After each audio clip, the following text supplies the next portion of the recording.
Şakasın canım, şakasın canım, şakasın canım, şakasın canım, şakasın canım, şakasın canım, şakasın canım, şakasın canım, dur hakasın. Muharram के इन नज़ारों के साथ ही Islamic नववर्ष की शुरुआत होती है। मुस्लिम समाज में मुहर्रम को अल्लाह का महीना भी कहते हैं। इसी कारण इस्लामिक मान्यताओं में इस महीने में रखे जाने वाले रोजे का बहुत विशेष महत्व गाया गया है। इस अवसर पर इमाम हुसैन की शहादत को याद किया जाता है। वह लोग अपने शरीर को तकलीफ देते हुए अपने आप को लहूलुहान कर लेते हैं। इस दिन को मानने के पीछे बेशक कुछ भी मान्यताएं रही हो व इसे अलग अलग ढंग से भी मनाया जाता हो, लेकिन इसका मकसद एक ही होता है, खुदा का सवाब पाना, उस समर्थ की रहनुमाई प्राप्त करना। मुस्लिम भाई ये भी मानते हैं कि कुरान अल्लाह का आदेश है और वही हमें मान्य है। फिर ये मुहर्रम। प्रिय दर्शकों, चाहे कोई भी मान्यता समाज में समय के साथ स्थापित हो गई हो, लेकिन हमें अपने मूल सद्ग्रंथों की ओर तो लौटना ही होगा, नहीं तो हमारी दशा ऐसी हो जाएगी कि हम सिर्फ परंपराओं में ही उलझकर रह जाएंगे व अल्लाह से कोसों दूर हो जाएंगे। प्रिय दर्शकों, पवित्र मुस्लिम धर्म का मूल सद्ग्रंथ कुरान शरीफ है और कुरान के सूरतुल फुरकान 25 आयत 52 से 59 में अल्लाह की पहचान, उसका नाम व उसे पाने की विधि सब वर्णित है कि अल्लाह कौन है, कहाँ है, कैसे मिलता है। हमें यही मान्य होना चाहिए, क्योंकि इसी में अल्लाह को पाने का मार्ग है। कुरान से हटकर किसी मुल्ला काजी द्वारा बतलाई गई दंत कथाएं हमारा जीवन नाशक तो है ही, साथ ही खुदा के हुक्म के खिलाफ है। इसलिए सबसे जरूरी है कि उन इल्हामी किताबों को जिन्हें हम आज तक सीने से लगाए रखे हैं, उनके सार को समझें। तो आइए रूबरू होते हैं अपनी पवित्र कुरान शरीफ से। संत रामपाल जी के ज्ञान से बहुत सी मुस्लिम बुद्धिजीवियों ने अपनी कुरान को जाना व उनसे नाम दीक्षा ग्रहण कर अल्लाह की इबादत शुरू की व कुरान में बताए मार्ग को ग्रहण किया। आप भी एक सच्चे मुसलमान बने व अपने कुरान में वर्णित अल्लाह के आदेश की तामील करें, जिसमें उन्होंने किसी इल्म वाले की शरण में जाने को कहा। आज केवल संत रामपाल जी ही कुरान में वर्णित बाखबर हैं, जिन्होंने पवित्र कुरान की यथार्थता से हमें परिचित करवाया है।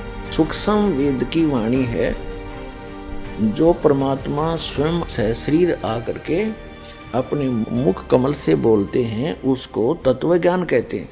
वो तत्व ज्ञान की वाणी है। कबीर दुख में सुमन सब करें और सुख में करे न कोय, जय सुख में सुमन करे तो दुख काहे को होए।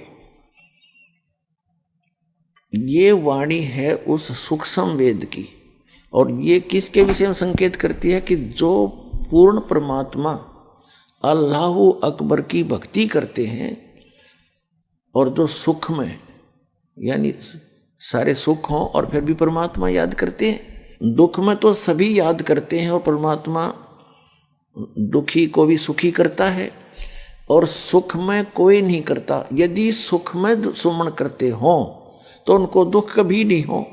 ये बिल्कुल सही है, और ये पूर्ण परमात्मा अल्लाह अकबर का विधान है।